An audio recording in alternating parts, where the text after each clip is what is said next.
হক্কানি রব্বানি হয়ে যায়।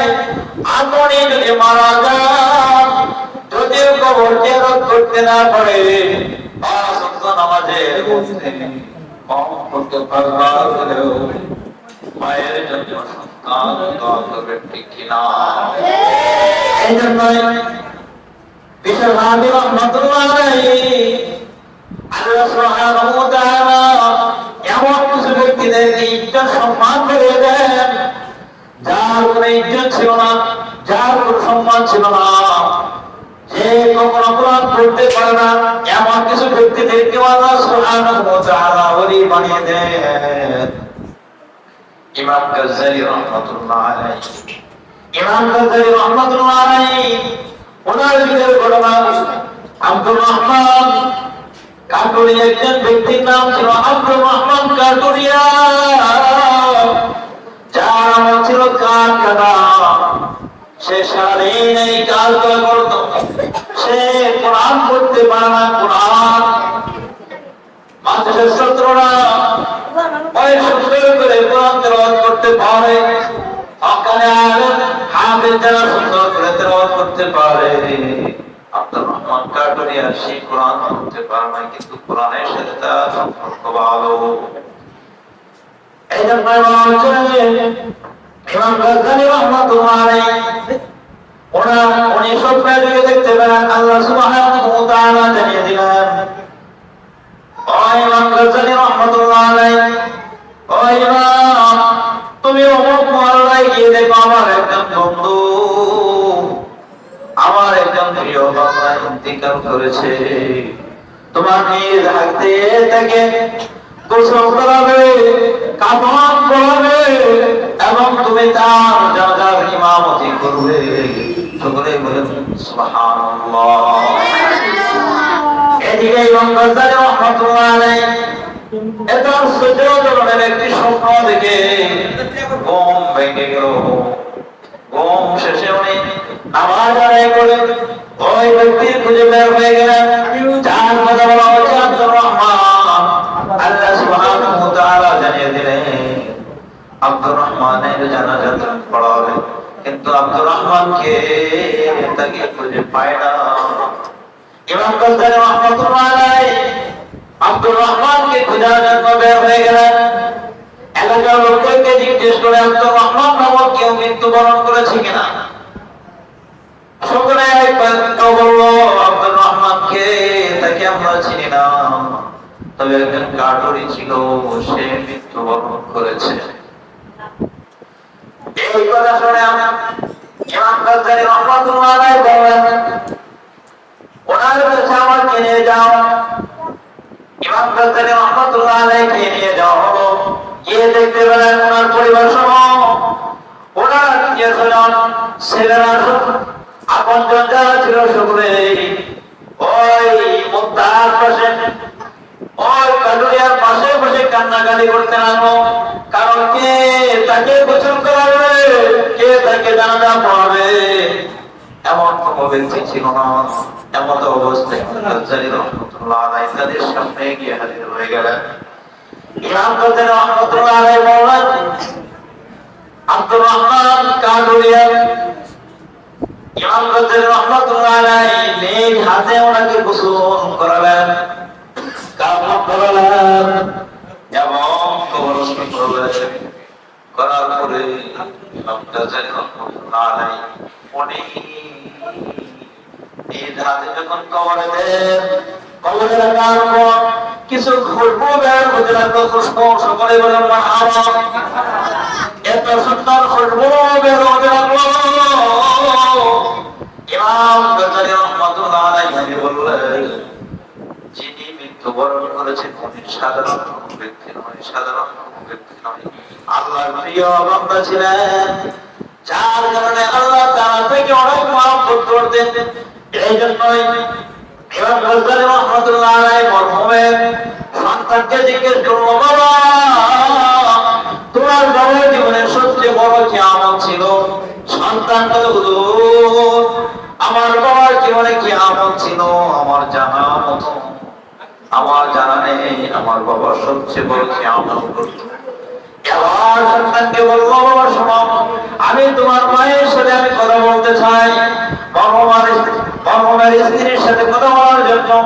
পর্দার ভেতর থেকে বলতেছেন, মা আমি আপনাকে কথা বলতে চাই, আব্দুর রহমান কাঠুরি আপনার কি আমল ছিল আপনি একটু আমাকে জানান।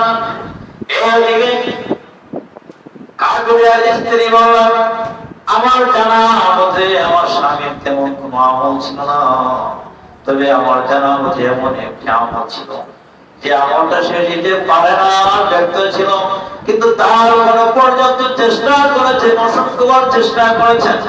এবার বললেন, শুনেন, আমার ঘরের খাটের উপর গিয়ে দেখেন একটি কোরআন শরীফ। আমার স্বামী প্রতিদিন ফজরের নামাজের পর কোরআন শরীফ পড়ার জন্য চেষ্টা করে, কিন্তু সে নিরক্ষর, অর্থাৎ সে কোরআন পড়তে পারে না, কোরআন পড়তে পারে না। ওই কোরআন শরীফ না পড়ার কারণে আব্দুর রহমান কাঠুরিয়া ফজরের নামাজের পর সবাই কোরআন শরীফ পড়তে আর বারবার বলতেন, আল্লাহ এই তোমার কালাম, অথচ আমাকে চক্ষু দিয়েছ, চোখ দিয়ে আমি দেখতে পেরেছি কিন্তু পড়তে পারি নাই। আমাকে চক্ষু দিয়েছে, চোখ দ্বারা দেখতে পাই কিন্তু পড়তে পারি নাই। আল্লাহ এটা নাকি তোমার কালাম। এই কথা বলে কোরআন শরীফের ভিতরে তার উচ্চতা চোখ দিয়ে গাল বেয়ে বেয়ে চোখের পানি পড়ে যাইত। এমন কোন হরফ নেই, এমন কোন আয়াত নেই, কোরআন পড়তে পারে না, তারপরেও কোরআন শরীফ হাত দিয়ে বুলিয়ে বুলিয়ে বুলিয়ে বুলিয়ে প্রত্যেকটা আয়াতে তার অঙ্গুলির দাগ পর্যন্ত পড়ে গিয়েছে। সকলে বলেন মারহাবা। এই কোরআনকে মহব্বত করার কারণে আব্দুর রহমান কাঠুরিয়াকে আল্লাহ তাআলা ওনাকে মাফ করে দিয়েছেন, যুগ শ্রেষ্ঠ আলেম বানিয়ে দিয়েছেন। সুবহানাল্লাহ। এইজন্য যারা কোরআন শরীফ পড়ে, যেমন একটা ছাত্র কোরআন শরীফের যে গিলাফ, এই গিলাফের দাম কি অনেক বেশি না কম থাকে? বেশি। তুলনামূলক এটার দাম দুনিয়ার ভিতরে 50 থেকে 100 টাকা। আরেকজনের পোশাক যদি 500 টাকার দামের থাকে, ওই 500 টাকা দামের কাপড় যদি পায়ের নিচে পড়ে যায়, তাকে কখনো সম্মান করে না, ইজ্জত করে না। কিন্তু কোরআন শরীফের উপরে যে গিলাফ থাকে, এই গিলাফ যদি একবার পায়ের নিচে পড়ে যায়, এমন কিছু ছাত্র আছে একবার নয়, দুইবার নয়, চোখের পানি ফেলে দিয়ে বারবার জমা খেতে লাগে। কথা ঠিক কিনা? এটা এই কোরআন শরীফকে দেখে রাখে, এটাকে বলা হয় গিলাফ। ওই গিলাফ কোরআন শরীফের কাছে থাকার কারণে তার ইজ্জত করে গিয়েছে। যেরকম আব্দুর রহমান কাঠুরিয়ার ইজ্জত আল্লাহ তাআলা পাইয়ে দিয়েছেন। সে কোরআন প্রেমিক ছিল। কি প্রেমিক ছিল? আমাদের কি প্রেমিক ছিল? যারা কোরআন প্রেমিক হবে, যারা সুন্নাত প্রেমিক হবে, রাসূল প্রেমিক হবে, তাদের দুনিয়াতে কষ্ট হতে পারে, পরকালে তাদের কি নেই? কষ্ট নেই। এইজন্য বিশাল হাফেজ রহমাতুল্লাহ আলাইহি অনেক কোন বুজুর্গ ছিলেন না, অনেক প্রাথমিক অবস্থায় কোন বুজুর্গ ছিলেন না। ওনার অভ্যাস ছিল মদ পান করা, কিন্তু কোরআন শরীফকে মহব্বত করলে আল্লাহ তাআলা যে কোনো গুনাহগারকে মহব্বত করতে পারেন, মুহূর্তের ভিতরে মাফ করে দিতে পারেন। বিশাল হাফেজ রহমাতুল্লাহ আলাইহি উনি প্রথমত উনি মদ পান করতেন, একজন মদখোর। মদ পান করে যখন বাসার দিকে রওনা হলেন, পথে মধ্যে দেখতে পেলেন বিসমিল্লাহর একটি চিরকুট। অনেক সময় দেখবেন বিসমিল্লাহ শব্দ কেউ বাংলাতে লেখে, আবার কেউ আরবিতে লেখে। মোট কথা বিসমিল্লাহ লেখাটাকে সম্মান করা। বিসমিল্লাহ কার বাক্য? বিসমিল্লাহ কি কোরআনে আছে না নাই? এমন একটি সূরা আছে যে সূরার প্রথমে বিসমিল্লাহ নাই, কিন্তু আরেক সূরার মাঝখানে বিসমিল্লাহ আছে না নাই? এইজন্য এই বিসমিল্লাহ আল্লাহ তাআলার কালাম। বিশাল হাফেজ রহমাতুল্লাহ আলাইহি বাসায় গেলেন, যাওয়ার পথে দেখতে পেলেন বিসমিল্লাহর কি চিরকুট। এই চিরকুটটাকে উঠিয়ে বিসমিল্লাহ লিখিত কাগজটা উঠিয়ে চুপে খাইলেন। ওই বিসমিল্লাহর কাগজের ভিতরে ময়লা থাকার কারণে ওই ময়লাটা পানি দিয়ে ধুয়ে পরিষ্কার করে পরিষ্কার একটি জায়গার উপর রেখে দিলেন। সুবহানাল্লাহ। ওনার জীবনে শুধু এতটুকু কাজ করেছিলেন, এই বিসমিল্লাহর কাগজটা উঠে পবিত্র একটি স্থানের মধ্যে রেখে দিলেন।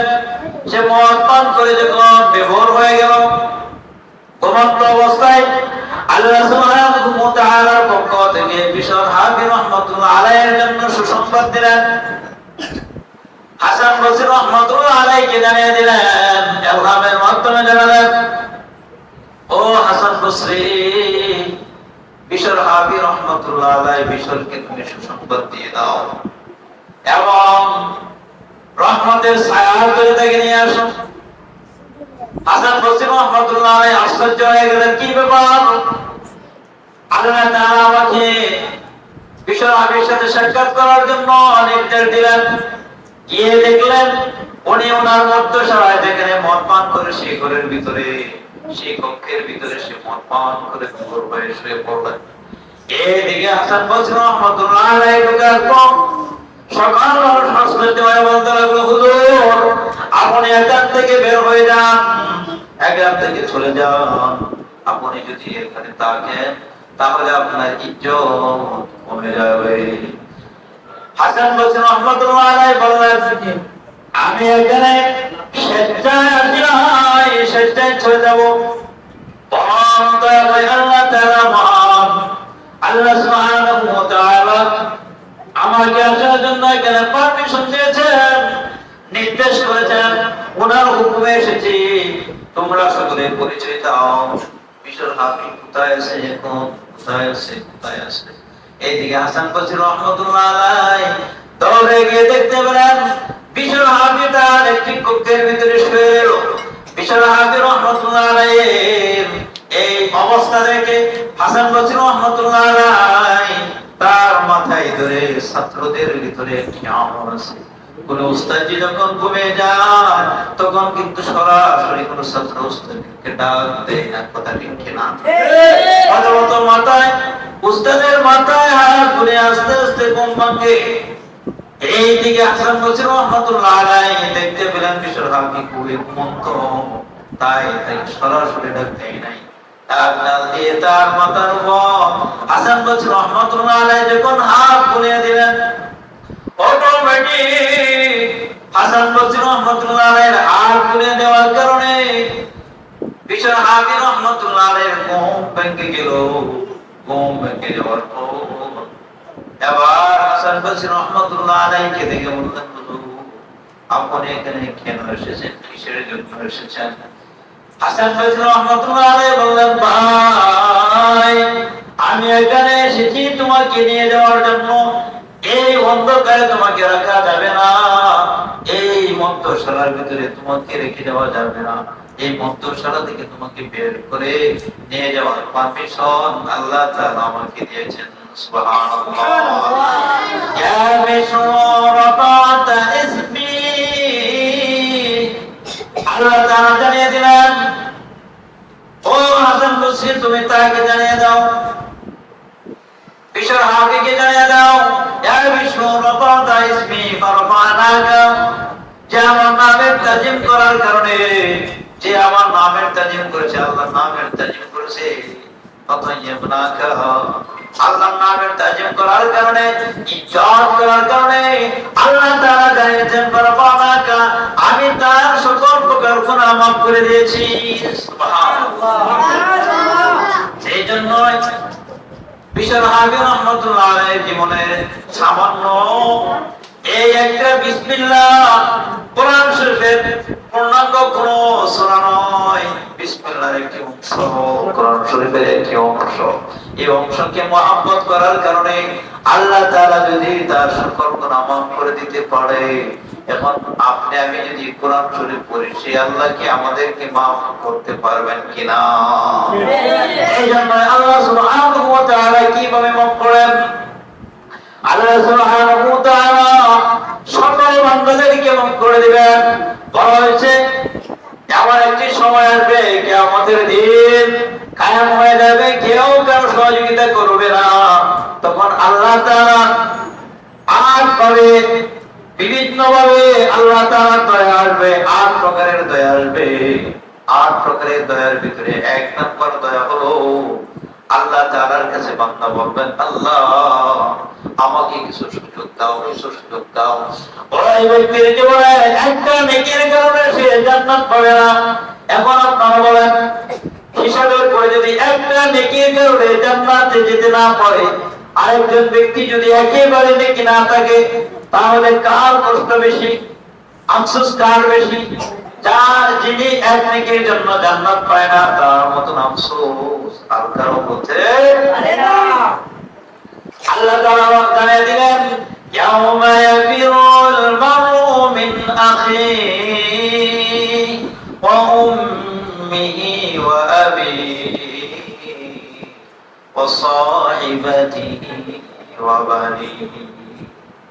এমন একটি সময় আসবে, ভাই ভাই ভাই থেকে পালাবে, সন্তান বাবা থেকে পলায়ন করবে, সন্তান থেকে মা পলায়ন করবে, স্ত্রী স্বামী থেকে পলায়ন করবে, স্বামী থেকে স্ত্রী পলায়ন করবে, কেউ কারো সহযোগিতা করবে না।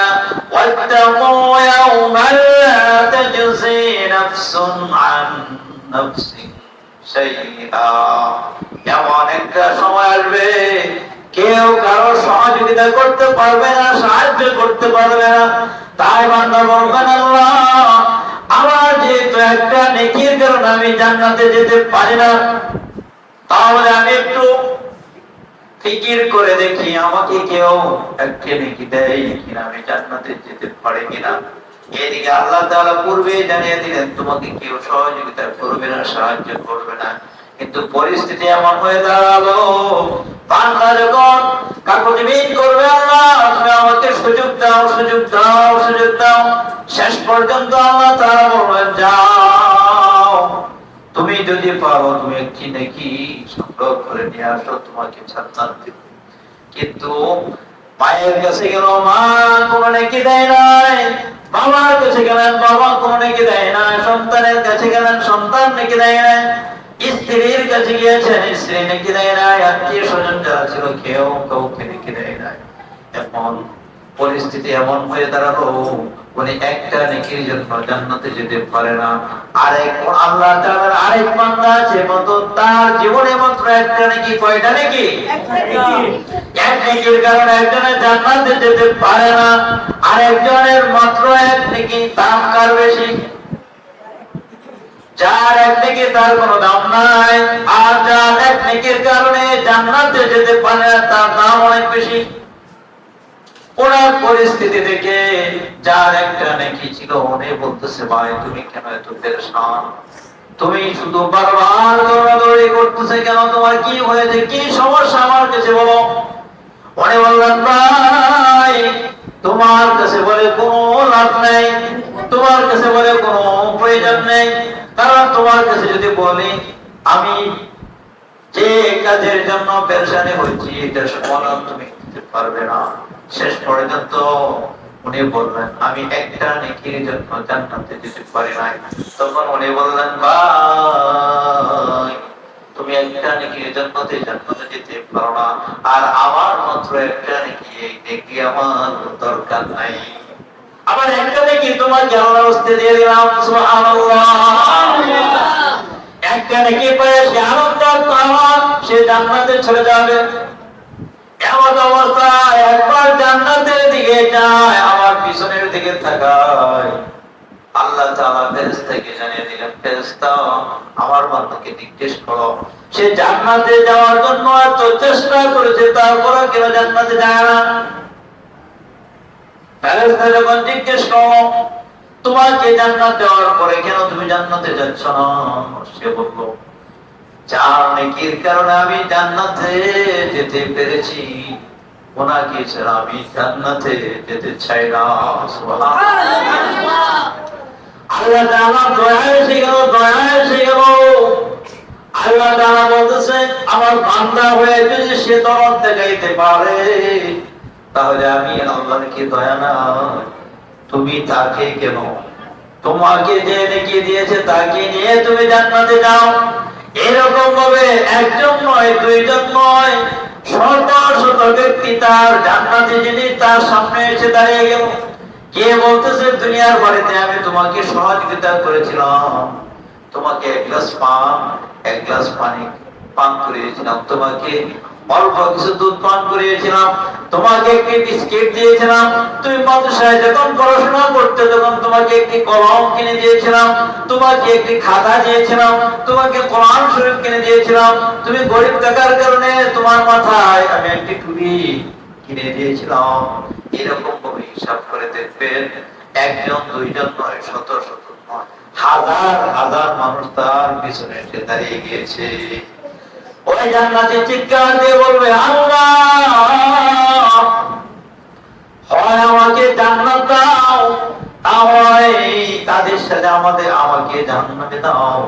আল্লাহ তাআলা রহমতের দরিয়ায় ঢেউ ছেড়ে আল্লাহ তাআলা বলবে বান্দা, তুমি বান্দা হয়ে তো দরদ দেখাইতেছো, আমি আল্লাহ তো তোমার চেয়ে শত শত গুণ দয়া বেশি। সুবহানাল্লাহ। আল্লাহ তাআলা বলবেন তুমি যাকে ইচ্ছা, যা প্রয়োজন ইচ্ছা তোমার পিছনে যারা আছে সকলকে নিয়ে জান্নাতে ঢুকে যাও। সুবহানাল্লাহ। এই জন্য কোরআনকে মহব্বত করতে হবে, সুন্নতকে মহব্বত করতে হবে, মেসওয়াকের অভ্যাস বিশেষ করে মাদ্রাসার ছাত্র ভাইরা যারা আছেন মেসওয়াকের অভ্যাস অবশ্যই বেশি বেশি করে করতে হবে এবং মাদ্রাসার উস্তাদকে অবশ্যই কদর করতে হবে, সম্মান করতে হবে। অনেকে মনে করে যে উস্তাদ তো ছোট, বয়স কম, উস্তাদের কথা না মানলে কি হবে। যে উস্তাদকে মানবে তার যদি জ্ঞান শক্তি কম থাকে, উস্তাদ হতে পারে এমন এক সময় দোয়া করতেছে যে ছাত্র দুর্বল, এই দোয়ার মাঝখানে ওই ছাত্রের কথা স্মরণ হয়। এই স্মরণ হয়ে যাওয়ার কারণে আল্লাহ তাআলা তার জ্ঞান শক্তি করে দেন। সুবহানাল্লাহ। আর যদি উস্তাদের সাথে কেউ বেয়াদবি করে, সে যদি ভালো ছাত্র থাকে, শেষ পর্যন্ত এই হাফেজ হওয়া, মাওলানা হওয়া তার জন্য অনেক কঠিন হয়ে দাঁড়ায়। এই জন্য আমি বলতে চাচ্ছি আপনারা মাসুম, সকল উস্তাদের সাথে সুসম্পর্ক রাখবেন, মাতা পিতার সাথে সম্পর্ক ভালো রাখবেন। হইতে পারে আপনিও যুগ শ্রেষ্ঠ আলেম হবেন। এটা কেউ জানে কি আলেম হবে, কি হাফেজ হবে, কি মাওলানা হবে, এটা কেউ বলতে পারে না। কিন্তু উস্তাদ এবং মা বাবার দোয়া অবশ্যই ছাত্রদের জন্য, এটা 100%। উস্তাদ যেটা বলবে সেটাই করতে হবে। উস্তাদের কথা মানবেন তো? সকলে মানবেন? ইনশাআল্লাহ।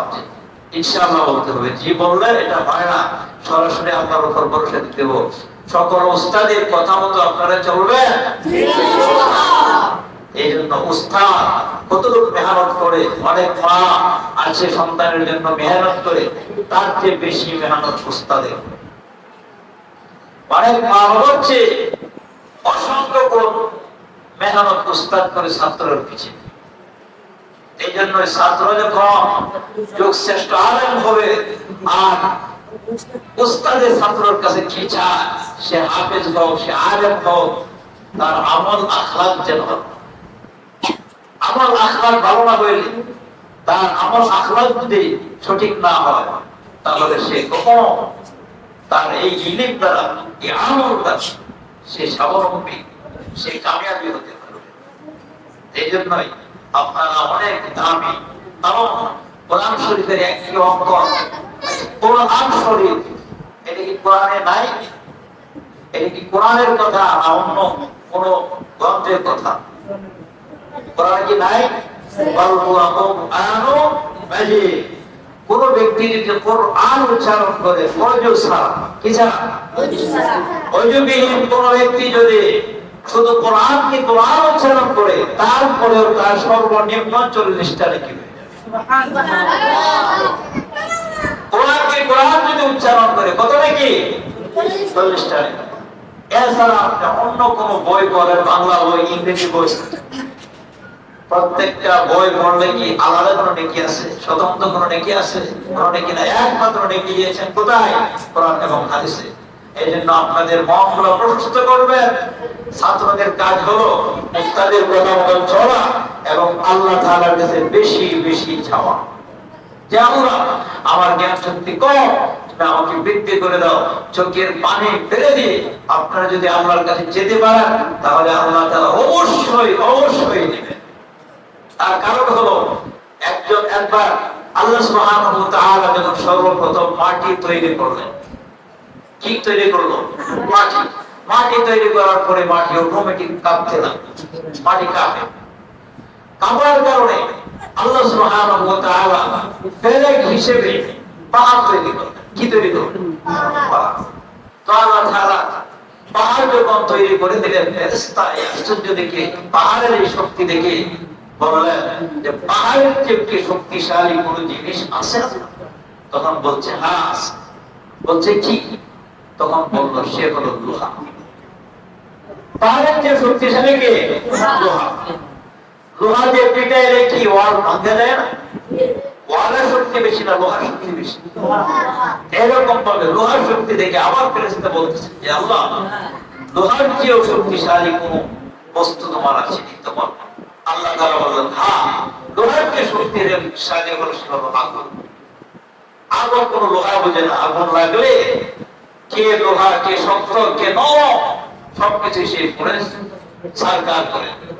এই আশ্চর্য দেখে ফেরেশতা কোন আল্লাহ তাআলাকে জিজ্ঞেস করলেন আল্লাহ, তাহলে আগুনের চেয়ে শক্তিশালী আর কোন বস্তু তোমার কাছে আছে? আল্লাহ তাআলা জানিয়ে দিলেন হ্যাঁ, আগুনের যে শক্তিশালী বস্তু হলো তার নাম হলো পানি। পানি কি আগুন নেভাইতে পারে? এরপর জানিয়ে দিলেন এই পানির যে শক্তিশালী আরেকটা পানি আছে, কোন ব্যক্তি যদি চায় জাহান্নামের আগুনকে নিভিয়ে দেওয়ার জন্য, তাহলে তার কাজ হলো আল্লাহর ভয়। কার ভয়? আল্লাহর ভয়ে কোন বান্দা যদি আল্লাহর ভয়ে কোন বান্দার চোখ দিয়ে যদি এক ফোঁটা চোখের পানি পড়ে যায়, আর সারা দুনিয়ার পরিমাণ যদি তার গুনাহ থাকে, তাকে যদি জাহান্নামে দেওয়া হয়, কিন্তু আল্লাহর ভয়ে এক ফোঁটা চোখের পানি পড়ার কারণে আল্লাহ সুবহানাহু ওয়া তাআলা ওই জাহান্নামের আগুন নিভিয়ে দিবে। এইজন্য ছাত্র ভাইদেরকে বলতে যাচ্ছি, আপনারা বেশি বেশি করে চোখের পানি ছেড়ে দিয়ে কাঁদবেন। আল্লাহ, আমার পড়া মনে থাকে না, আমি যদি সঠিকভাবে পড়া দিতে না পারি, আমার উস্তাদের মনে অনেক কষ্ট লাগে, আমার মায় অনেক কষ্ট পায়। আল্লাহ, আপনি আমাদের জ্ঞান শক্তি বৃদ্ধি করে দেন, আপনি এইভাবে